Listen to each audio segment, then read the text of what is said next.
ववजदक आइलन फअगना, और हमने आपको नादार पाया और फिर आपको मालदार कर दिया।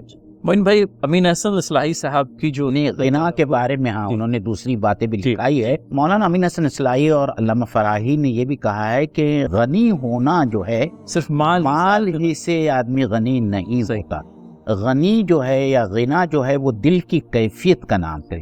तो जब दिल में ईमान होता है तो आदमी गनी होता है और दुनिया से और माल से वो फिर बेनियाज हो जाता है।